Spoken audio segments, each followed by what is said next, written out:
Knight's Kingdom presents Rocket League Demo, Episode 2, A Dull Reunion, written by Leo Keserovic.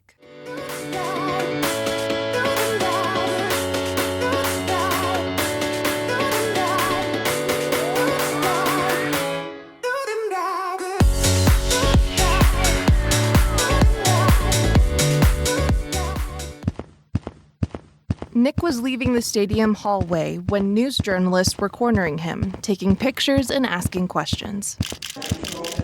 Mr. Cratar, where have you been for the last 55 years?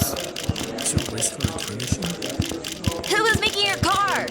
Do you have any knowledge of Rocket League? Paparazzi still somehow exist in the future? Nick ran past the journalists, but the journalists started following him. As Nick exits the stadium, a car stopped in front of him. The window rolled down, revealing a man behind the wheel. Get in. I'll explain to you in a minute. Nick quickly got inside the car and sat in the passenger seat. The man started the engine and drove away from the stadium with Nick. They quickly lost the journalists. Whew, thanks, man. No problem, Mr. Cratar. My name's Richard Cavagan. I'm sure you knew my father, Tim. Oh shit, you're his son? Wow, it's nice to meet you. Is your dad still around by any chance? Tragically, no. He died a couple years ago. Oh, I'm sorry to hear that. It's alright. You were traveling to the future. Well, this timeline, technically speaking, after all. Right. So, how did my car send me 25 years in the future, in a split second? Remember when my dad made your race car faster? Well, when you were racing in the finale 25 years ago, you were driving 188 miles per hour, which is the highest speed the whole time. Almost as fast as the Flash. Dad warned me to prepare to get you some safety in case you came into the 2040s, and today's the right time. Thanks. But now my car broke down and I'm stuck in the future. I should have listened to Tim. Don't blame yourself for it. You were a bit stubborn, sure, but you were also determined to win in order to get the popularity you once had. Anyone would have done the same. Thanks. I needed to hear that. As they drove, Nick looked outside the car at the scenery. Vehicles are still mostly the same. People still dressed as if it were yesterday for me. You'd think you'd see something different in the future. But hey, I didn't see flying cars 25 years ago. Well, yes, but technology's changed as usual. VR is now more advanced. We can chat holographically. AI still exists, believe it or not, but people are using it for good intention. You don't need to charge your phone anymore. Yeah, what's with all this Rocket League thing? Rocket League is a sport that is high-octane fusion and rocket-powered cars. It's so exhilarating that it became the gold mine for global entertainment. Even kindergartners are talking about it. Wow, I never thought something like that would be the new thing. The cars there are indestructible. Even a monster truck can't crush them. It even has an International World Cup. The prize not only a trophy, but also a $500,000. I could use the money to fix your car, and I could do an upgrade so you can go back to the past. Really?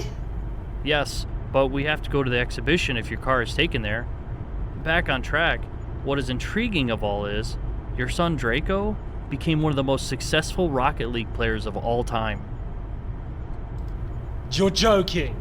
My son. I am certainly not joking. Here, let me stop for a second. Richard parks at a parking spot. Search it up on the radio. Nick looks down at Richard's radio. The radio looked more like a small touchscreen with selectable apps. Nick entered the YouTube app and searched for his adult son's name. He taps on a compilation video of Drako's demo move. One clip shows someone on the opposite team using their rockets on the car to reach the ball. But then suddenly, Drako uses his rockets to hit the other car very hard, causing the other player to fly off to the other side of the stadium ceiling. Ooh, that's gonna hurt in a few days. Yeah, a few days in the infirmary. Another clip shows Drako using his rockets to hit another player from the other team. This time, he's a bit quicker. Ooh, and here's Drako's demo taking out Slovak. As Nick kept watching the compilation, he realized that Drako's moves were becoming more brutal as the minutes passed. After the video ends, Nick was clearly in shock. Wow. And those cars don't take any damage? Nope, not a scratch. Though the players aren't so lucky. Isn't that considered a foul? The stunt he's pulling? Nope. Many sports don't even exist anymore, and fouls are considered unnecessary for Rocket League by most fans. Yikes. Well, maybe his mom felt proud of him in some way. Oh, your wife. Nick noticed that Richard looked nervous and wary. Rich, you're kind of freaking me out right now. Your wife passed away 5 years ago from a lung disease. Nick looked at Richard in utter shock and horror. No. Tell me you're shitting on me. I'm afraid not. Nick grabbed his own head in despair as he was about to break down crying. No! Richard put his hand on Nick's shoulder. I'm so sorry, Mr. Cratar. Nick slowly calmed down. His face, however, was still filled with sorrow. I gotta find a grave. I'll take you there. I was her neighbor, so I know where it is. Suddenly, camera clicks filled the air. Nick and Richard knew that the journalist had followed them in their own cars. Damn it, really? Starting his car quickly, Richard drove away from the parking spot. Now we find a mansion owned by an adult Drako Cratar. He was talking to his manager on the phone. Yes, I know that, but we don't want to end up like what happened last year. We'll make it work somehow. Jesus! You're the manager here, you figure it out. As Drako hung up the phone, he happened to look at the news on his TV, where he saw a picture of his father. In other news, a sudden spark appeared out of nowhere in the middle of a Rocket League match, followed by a shocking revelation of former racer Nick Cratar, who mysteriously disappeared in 2024. Rumors are saying that time travel might be at play here. As the news anchor spoke, Drako looked on in utter shock. No fucking way! At the graveyard, Nick stands in front of a grave with Shell's name on it and speaks to her while watching over it. Hey, Shell. I know you would be mad at me if you were here right now. Or, well, maybe hug me immediately. Or you get mad at me and then hug me. The point is, I'm sorry I wasn't there for all of your last years. I somehow got into the future. So, if you're somewhere out there watching me somehow, this is why I look the same as 25 years ago. I need to go find Drako now, and I hope that you found peace. I love you, babe.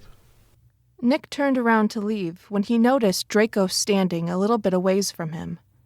Drako looked back at his father with anger, disappointment, and confusion. Drako, You. Where the hell have you been? Drako walked closer to Nick. Mom said you vanished out of thin air back at the race. We've been waiting for you to come back home, but you didn't. Mom was crying for almost 2 months, and I've been stressed for fucking years after that day. And years after she died, you came back out of nowhere. Drako, I'm sorry, okay? I don't... How? How did you disappear? Why have you been gone for so damn long? Man named Tim Cavagan made a race car that was able to be driven faster. That's why I was able to win the rounds. Tim Cavagan? Richard's dad? Yeah. That explains the whole accidental time travel thing they were talking about on the news. Your stubborn ass couldn't be too careful on that finale. Drako, son, listen. I'm sorry. I didn't know I was going to go to the future. You're right. I shouldn't have been so stubborn. Nick was silent for a moment while Drako still looked at him with malice. Richard showed me your Rocket League success. Yeah, that. After you were gone, I was trying to focus on soccer. But all the stress and worrying about you got me kicked out of the soccer practice. After turning 19, Rocket League became a thing. At first I thought it was, but I was so desperate to find something passionate, so I trained for it out of spite. After a few training sessions, it suddenly felt so exhilarating. I feel more alive.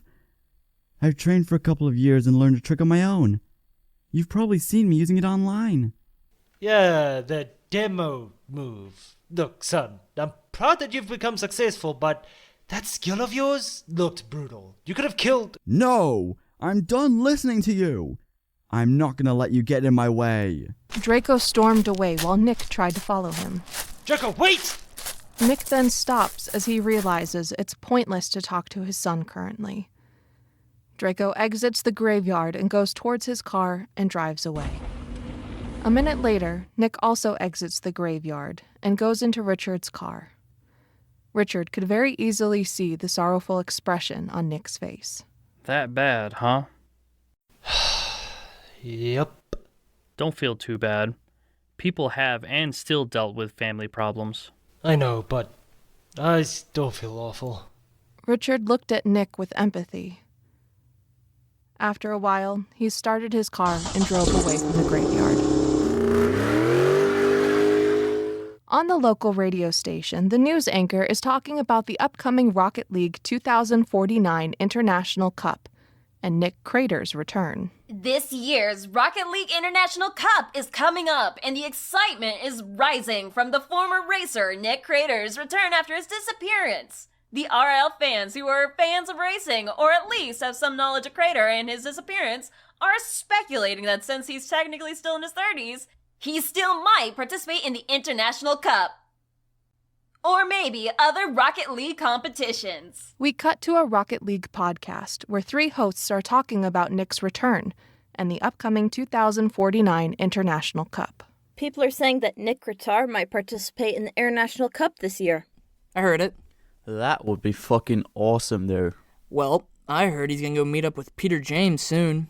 Oh, he's 100% gonna let Nick participate in the cup. He's a greedy douche. Wow, how greedy can you get? Apparently not enough. Oh wait, his son is a well-known player. You mean Drako Cratar? Yeah, imagine if Nick is up against his son in the finale, like a finals boss on a video game. Oh, now that would be fucking dope. I'm definitely betting on that. Someone went to the cemetery an hour ago and told me about Drako's encounter with his dad. Let's just say they had a dull reunion. Family drama. Damn. Nick arrives at the office of James Peters, the Rocket League's creator. All right, so you want to participate in the Rocket League? Yeah, I need the money so that I can get my race car fixed and my friend could upgrade it, as he said, so that I can go 25 years back into the past. Well, we are a bit short of players for the International Cup, and having a former famous racer would bring new viewerships into the Cup, and that also means more money. Aren't you at least a bit freaked out that these moments will be erased pretty much? I'd like to imagine the moments you'll be putting out will never end, in a way. But back on topic. You're now officially a Rocket League player. Welcome aboard, bro. James shakes Nick's hand with confidence. He quickly pulls out a contract and pen for Nick to sign. Now just sign here. Nick signs the paper just where James pointed to. Now I need you to know that if you made it to the finale, you will be going up against your son and his team. Well, I figured. Spot on, man. Speaking of teams, how about I introduce you to yours? James and Nick arrive at a Rocket League training facility. After entering, they go into the changing room where they meet 5 players sporting their Rocket League outfits. These are your teammates. That's Cooper Sanchez. What's up? Shiley Chong. Hey. Nigel Puckerson. Hey! Becky Dennis. Hi! And Brian Atkins. Yo. These guys are, let's just say, not the greatest players, so I thought I'd put you as team leader. Team leader? Yeah, well, you just have to coach them in practices. You used to have a race coach, didn't you? Yeah, but... Then it's settled. Now we just need a team name. How about the Elite Squad? Wasn't there a film that's... I love it. Elite Squad it is. All right. It's so awesome to have a racer on our team. I see that she's the most exciting of the bunch. I could see why. You were like a pro racer, dude. James put his hand on Nick's shoulder. Trust me, bro. Once you guys are all well and prepared for the International Cup, you're gonna love them. Now, on to the practice room. Everyone then exited the changing room. After everyone arrived in the practice room, James clapped his hands and the huge lights of the room turned on.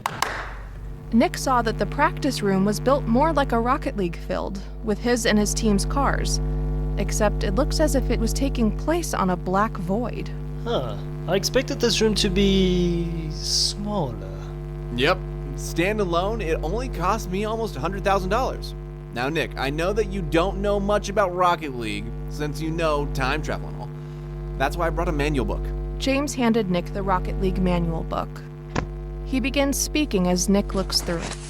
Now, don't read it all at once. Can't have you hogging up all practice now. Wait, we start the practice now? Duh, the International Cup will start in a few days, so you guys need to get prepared a bit quick. One more thing, all of the cars have speakers so that you can discuss with your teammates even during matches.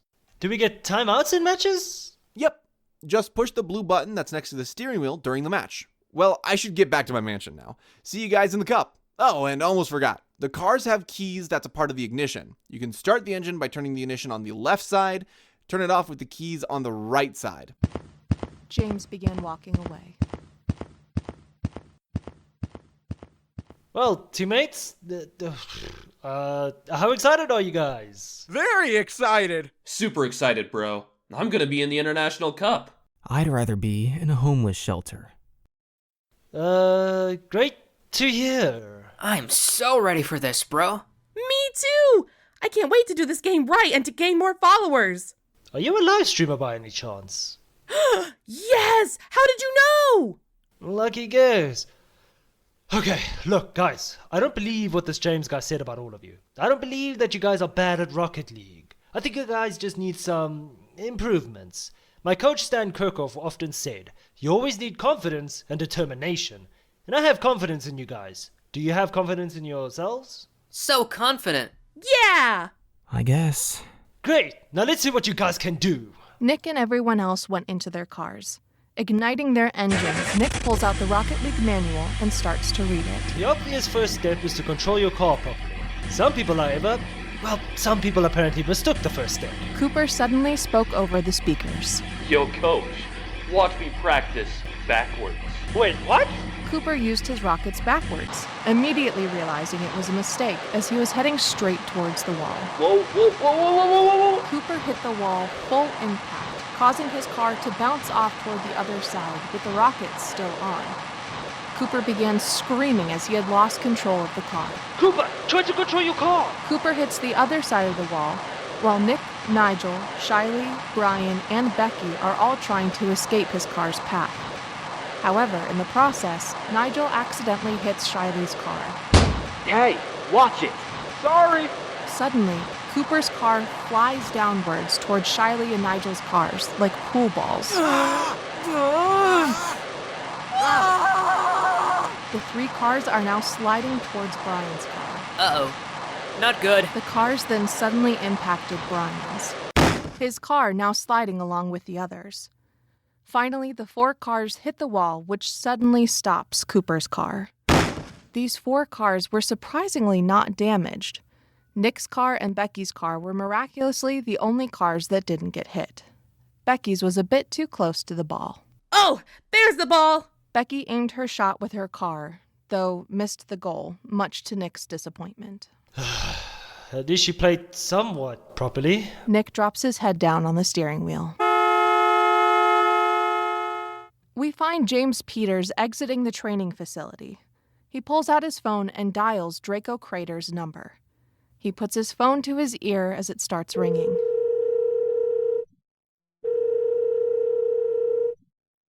Drako picks up shortly after. Is it done? Yeah, man. It's done. James enters his car. I don't know why you put my team against him in the finale right away when he just joined. By what you told me earlier about his teammates, his team has no chance to make it before the finale. Plus, the fans might get suspicious if this gets out. First, we ain't spoiling the finale yet. Second, I have a feeling that your dad and his team will pull off all of the rounds. And third, we need something to grind the entertainment from the fans. And this is too perfect to pass. As far as I know, the ratings looked fine enough. Hell, the ratings might go up since a mysteriously disappeared celebrity is going to be playing in the International Cup. Not good enough, dude. If we don't have the tension rising, the International Cup might die out in the next couple of years. Even if your dad is joining now. This is ridiculous. Come on, Drake. I thought you wanted to get back on your dad. I do, but... And we are giving you the opportunity. I know you don't want to hurt your dad too much. Don't worry. As your manager, secondary manager, once your dad is on the finale, we're going to make sure that he won't win. All right, I'll play along. Brilliant, bro. This is going to go great. I'll talk to you after your dad's first round. We cut to Drako looking at his laptop. He puts his phone down on the desk and looks at the picture of his father, menacingly. To be continued.